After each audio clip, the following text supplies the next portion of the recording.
चलिए अब हम बात करने जा रहे हैं लॉ ऑफ डिमांड की। लॉ ऑफ डिमांड क्या है? लॉ ऑफ डिमांड कहता है कि जब भी किसी कमोडिटी के प्राइस बढ़ते हैं तो उसकी क्वांटिटी डिमांड कम हो जाती है। जब भी किसी चीज के प्राइस बढ़ते हैं तो उसकी क्वांटिटी डिमांड जो है वो कम हो जाती है, और जब भी किसी चीज के प्राइस कम होते हैं तो उसकी क्वांटिटी डिमांड जो है वो इंक्रीज हो जाती है। ऐसा क्यों होता है? वैसे तो हम detail reasoning later on discuss करेंगे, बट बड़ा सिंपल सा अगर रीजन बताऊं, किसी चीज के प्राइस अगर कम हो जाते हैं तो कस्टमर के लिए वो प्रोडक्ट अफोर्डेबल हो जाता है, और क्योंकि वो प्रोडक्ट कस्टमर के लिए अफोर्डेबल हो जाता है तो कस्टमर उसे ज्यादा खरीदना शुरू कर देता है और उसकी डिमांड बढ़ जाती है। किसी चीज के प्राइस बढ़ जाते हैं तो कहीं ना कहीं वो कस्टमर की रीच से बाहर हो जाता है। कुछ कस्टमर्स उसे अफोर्ड नहीं कर पाते, और जो कस्टमर्स उसे अफोर्ड नहीं कर पाते वो उसे परचेज नहीं करते, और इस वजह से कमोडिटी की डिमांड जो है वो कम हो जाती है। लेकिन साथ में इसमें लिखा हुआ है other factors remain constant. Other factors remain constant. अब ये अदर फैक्टर्स रिमेन कांस्टेंट का मतलब क्या है? देखिए, अदर फैक्टर्स रिमेन कांस्टेंट का क्या मतलब है? अदर फैक्टर्स का मतलब है प्राइस को छोड़कर जितने भी फैक्टर्स कमोडिटी की डिमांड को अफेक्ट कर सकते हैं वो सारे के सारे अदर फैक्टर हैं। समझाता हूं दो एग्जांपल से, समझ में आया एक एक। मैं जोश में निकला घर से आईफोन 7 लेने के लिए। अब आईफोन 7 लेने के लिए निकला, मुझे लगा उसके प्राइस है 60,000 रुपए, बट जब शोरूम पे गया तो उसकी इतनी डिमांड थी, इतने लोग टूटे पड़े थे जैसे भंडारा बट रहा, तो उसने उसके प्राइसेस 65,000 कर दिए। मैंने कहा भैया नहीं, मैं तो इसे परचेज नहीं करूंगा, मैं बढ़िया इंसान, मैं इतने पैसे नहीं खर्च करूंगा इस फोन के ऊपर।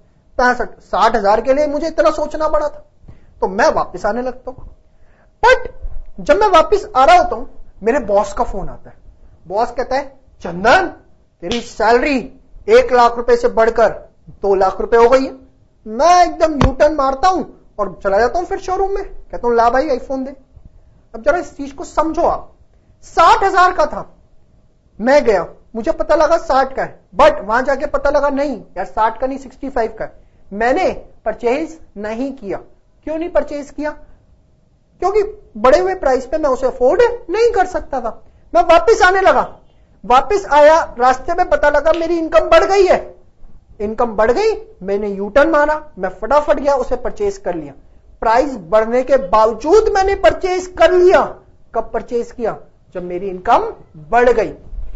तो बेसिकली यहां मैं आपको क्या बताना चाहता हूं कि अगर कमोडिटी के प्राइस बढ़े हैं तो उसकी डिमांड सिर्फ तभी कम होगी जब अदर फैक्टर्स मतलब प्राइस को छोड़ के जितने फैक्टर्स हैं, जैसे इस एग्जांपल में इनकम, वो कांस्टेंट रहे, सेम रहे।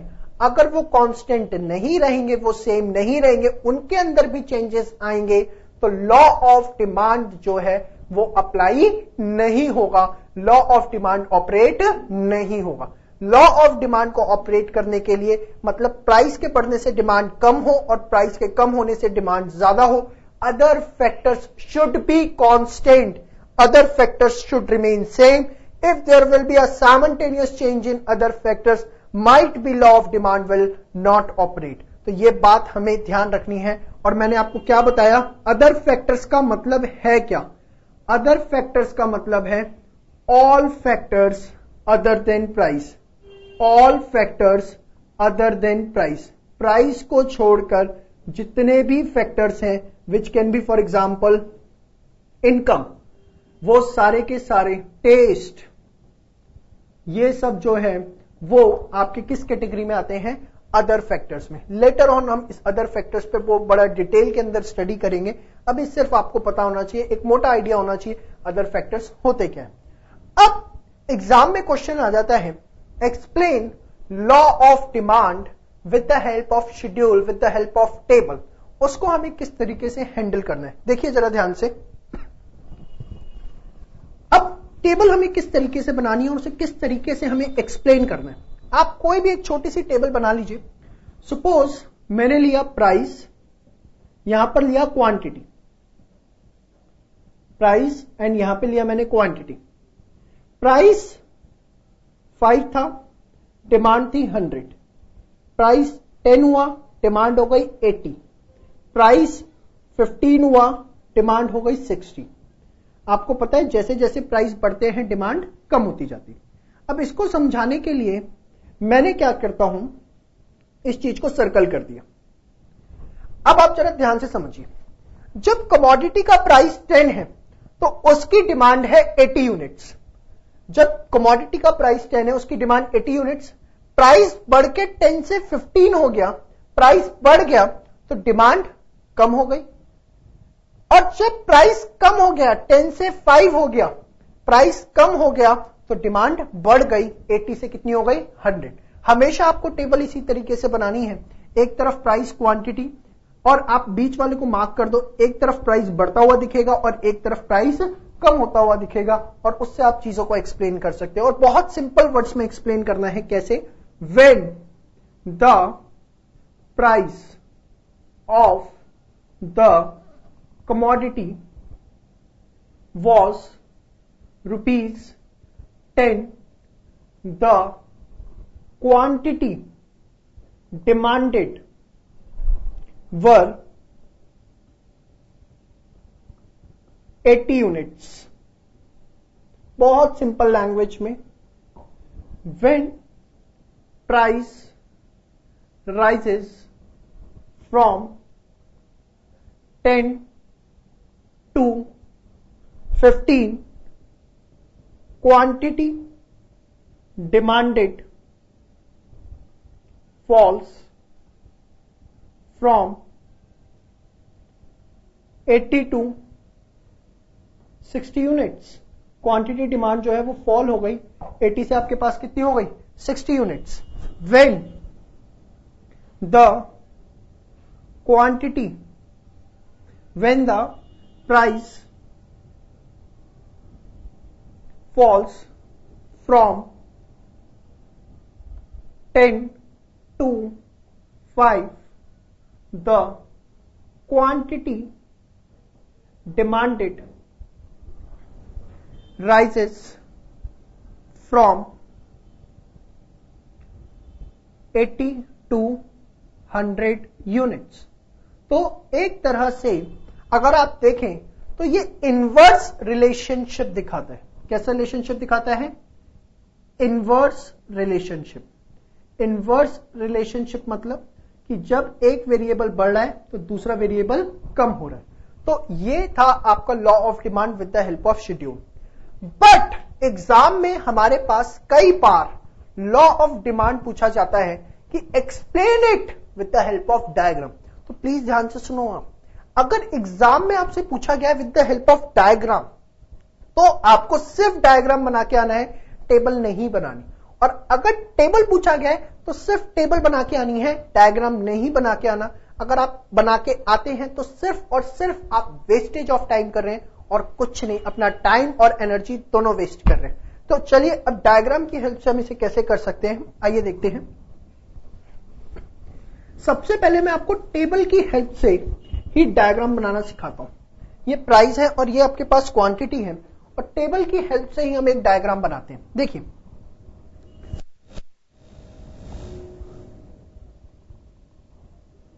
y x क्वांटिटी और यहां आपके पास क्या आएगा, प्राइस। अब क्वांटिटी यहां पर मैंने लिया 20, 40, 60, 80, 100। प्राइस मैंने लिया 5, 10, 15। क्वांटिटी और यहां प्राइस। माइक्रो में जितने भी नॉन मॉनेटरी फैक्टर है वो आते हैं एक्स एक्सिस पर और जितने भी मॉनेटरी फैक्टर्स हैं, मतलब जो मनी टर्म्स में एक्सप्रेस किए जा सकते हैं, वो सारे के सारे आते हैं वाई एक्सिस पर। चलिए, अब जब प्राइस 5 था तो क्वांटिटी आपके पास कितनी थी? क्वांटिटी थी आपके पास 100 यूनिट्स। जब प्राइस 10 था तो क्वांटिटी कितनी थी? क्वांटिटी थी आपके पास 80 यूनिट्स। जब प्राइस 15 था तो क्वांटिटी कितनी थी? क्वांटिटी थी आपके पास 60 यूनिट्स। तो ये आपने 3 पॉइंट्स प्लॉट किए। 3 पॉइंट्स को प्लॉट करने के बाद आप इसे फ्री हैंड से ज्वाइन कर दीजिए, तो ये आपके पास आ गया डिमांड कर्व। इसको हम बोलते हैं क्या? Demand curve. आप देख सकते हैं ये जो डिमांड कर्व जो है वो कैसा है? It is downward sloping. इसको हम क्या बोलते हैं? Downward sloping. डाउनवर्ड स्लोपिंग है, ऊपर से नीचे की तरफ आता है। ठीक है जी। तो what is the shape of demand curve? It's a downward sloping. और मैं आपको बता दूं, कोई भी दो वेरिएबल जिनके बीच में इनवर्स रिलेशनशिप है, जैसे यहां तो प्राइस और क्वांटिटी था, लेटर ऑन बहुत सारे टॉपिक्स हम पढ़ेंगे, तो कोई भी दो वेरिएबल जिनके बीच में इनवर्स रिलेशनशिप होता है, वो उनका डायग्राम हमेशा आप देखेंगे कि कैसा होगा? Downward sloping. अब एग्जाम में आपको ये नहीं बना के आना, ये मैंने सिर्फ आपकी अंडरस्टैंडिंग के लिए एक ब्रॉड व्यू देने के लिए डिमांड कर्व कैसा होता है। एग्जाम में अगर क्वेश्चन आया explain law of demand with the help of diagram, तो पहले आप लॉ ऑफ डिमांड एक्सप्लेन करिए, उसके बाद आपको डायग्राम बनाना है, और वो डायग्राम किस तरीके से होगा ध्यान से देखिए, और उसकी एक्सप्लेनेशन हमें किस तरीके से लिखनी है। आपको टेबल से डायग्राम बनाने की जरूरत नहीं है, एक नेगेटिव इंपैक्ट उसका टीचर के ऊपर जाता है। क्वांटिटी प्राइस, सीधे आप सिर्फ एक डिमांड कर्व बनाइए। अब आपको पता है डिमांड कर्व कैसा होता है, आपने डिमांड कर्व बनाया, कोई भी पॉइंट आप उसके ऊपर ले लीजिए। तो जब प्राइस ओपी है तो क्वांटिटी डिमांड कितनी है? ओक्यू। कोई भी पॉइंट आपने ले लिया, प्राइस ओपी है तो डिमांड कितनी है? ओक्यू। इसे ही एक्सप्लेन करना है आपको। When the price of the commodity was OP, the quantity demanded were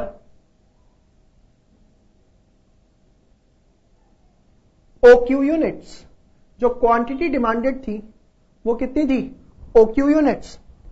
अब प्राइस फॉल हो गया, P से P1 पे आ गया, प्राइस फॉल हो गया नीचे की तरफ। देखिए फॉल होगा, 10 से अगर 5 हुआ नीचे की तरफ आया था ना, तो अगर प्राइस कम हो गया तो नीचे की तरफ लेके आया, P1 पे मैंने रोक दिया।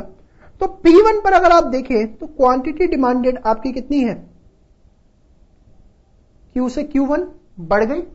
जब प्राइस P से P1 हुआ, कम हुआ, क्वांटिटी डिमांडेड कितनी हो गई? Q से Q1। तो आप लिखेंगे when the price of the commodity falls from OP to OP1, quantity demanded rises from OQ to OQ1 units। जो क्वांटिटी डिमांडेड है वो राइज हो गई, OQ से क्या हो गई? OQ1 units. अब जब प्राइस राइज हुआ और P2 हो गया, तो आप देखिए क्वांटिटी डिमांडेड पहले Q थी, तो अब क्या हो गई? Q2। मतलब जब प्राइस P से P2 हुआ तो क्वांटिटी डिमांडेड Q से क्या हो गई? Q2। इसको आप क्या लिखेंगे? When the price rises from OP to OP2, the quantity demanded falls from OQ to OQ2 units। और नीचे आप कंक्लूजन लिख के आ सकते हैं, सबसे एंड में आप कंक्लूजन लिख लीजिएगा। क्या लिखेंगे कंक्लूजन में? सिंपल कि that demand curve is downward sloping indicating the inverse relationship between the price and quantity demand. In simple words, demand curve is downward sloping, indicating inverse relationship between price and quantity demanded. तो ये आपको diagram with explanation पूरा लिख के आना है. तो हमने देखा लॉ ऑफ डिमांड क्या है, with the help of schedule उसे हम कैसे एक्सप्लेन कर सकते हैं, और with the help of diagram उस चीज को हम कैसे कंसिडर कर सकते हैं.